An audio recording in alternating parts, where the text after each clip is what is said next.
Math 122 here. We're back with the second video for week number 2's homework on exponential modeling. Hope you've had a chance to check out the first video. I dealt with problems 1, 2, and 3. Now I'll go over part B and also check out number 4, word problem at the end. Part B. I'm giving you the grid of numbers. You're going to solve an exponential equation for these numbers. I'll solve it for these numbers, change them up. You'll see my method and you'll apply it to the homework. Exponential equation, what does that mean? I think by now, hopefully this is starting to get in your brain. Y equals A times b to the x. Alright, the a on the outside I talked about in the last video means the starting value. How do we find the starting value? You say, where's my x equals 0? And the corresponding y is going to be my a. No calculation needed. Find the 0x. The corresponding y is my a, goes outside of my parentheses, and I've got half of my equation. No calculation at all. The b number, in the last video I think I used the word progress. As I progress down these y, as I go from 480, as I progress down the y, how do my numbers change? What am I doing? I completely understand a lot of people take an exercise like this and they say, okay, b should be 5 because you're multiplying 16 times 5 gets you 80. And I agree with that. 16 times 5 does get you 80 if you check it on your phone or your calculator.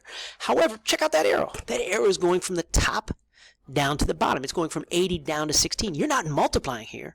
Multiplying would make it bigger. You're dividing. 80 divided by 5 gets you 16. So I understand that instinct to say b is equal to 5, but we're not multiplying by 5. We're dividing. If you're dividing, here's a little rule you got to know. If you're dividing, you're going to have a fraction. I hope you understand where the 5 comes from. Check out your calculator. 5 times 16, you get 80. But since we're dividing as we go down the line here, we need b equals 1/5. So when you have a division, when it gets smaller as you go down the line, you're going to have a fraction. Once you find that fraction, pop it in the equation for your b, pop it in the parentheses, and you're done. Take that method, apply it for one part b. It says a, whoops. Apply it to one part b in the homework, and hopefully it'll all fit together. 2 part b. I'm giving you an x and y here and another x and y here, asking for the equation. You'll get those numbers. I'll get these numbers. Let's check it out. Exponential equation. Once again, sounding like a broken record. Y equals a times b to the x. The outside number, the a, starting value. The b is the progression, the multiplier. Or in the last one, we saw a divider. Before we get to those numbers, let's get these numbers in a grid.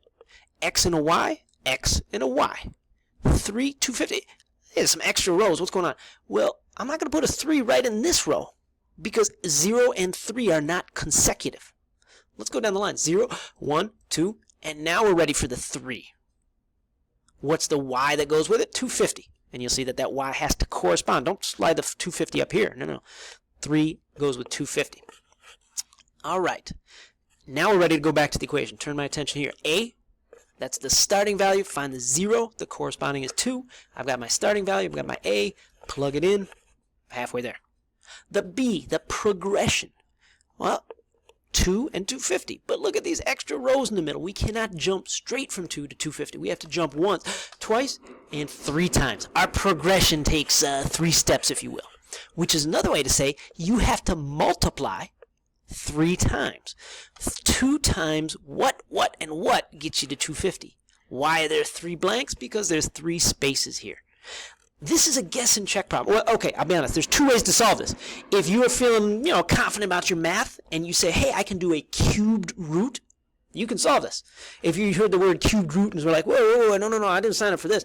Fair enough. Then what you can do is you can take out your calculator, do a little guess and check, and you can say, well, okay, let's put the number 2 in here. 2 times 2, 2, and 2. Does that get you 250? Yes or no? If that doesn't work, then you try 2 times 10, 10, and 10. See if you get 250, and so on. And you play around with it a little bit, and you will get the b number, and then plug it in the equation. Here, I think it's 5. I think the number 5. Go ahead and double check me. 2 times 5, 5, and 5 will get you 250. You'll go back to your original homework, and you'll have to see what's going on in that case. But here, the key to find that b value is you have to go 1, 2, 3 steps to get the multiplication. Number 4. There we go. All right. The last one I'll go over in this video, I have a word problem. Now, to contrast to the other ones, I'm giving you the equation to start with. All right. However, if you look at the equation I give you and you look at the formula for the equation, you can see how things correspond. You can say 1.4 corresponds to my A. You can say, hey, wait, 1.03 corresponds to my B. How do those two help me solve the B and C in this word problem? Well, we need to interpret these numbers. If you watch video 1, and also I've talked about it in this video, A value stands for the starting value. Take that connection. I think you can see how that's going to help you answer one of those. The B value, this was in the first video. I did not talk about it so far today, but the B value, another way to think about the B value in a word problem is B is equal to 1 plus or minus the percentage. I know B in this video we did some multiplying and dividing, but in a word problem scenario, B stands for 1 plus or minus the percentage. Think about how that helps you find a percentage. The percent is how much I'm above 1. Hint, hint, hint, hint. I'll let you kind of turn that over in your brain, but this connection will help you solve part B. If there's more questions in the homework, please send out an email. Try and get in touch with me directly, and I hopefully can touch base with you about how to get through things. But this homework, look for that by Sunday, and if you haven't already, get a post on the discussion board. Try and get some conversation about how to solve those problems.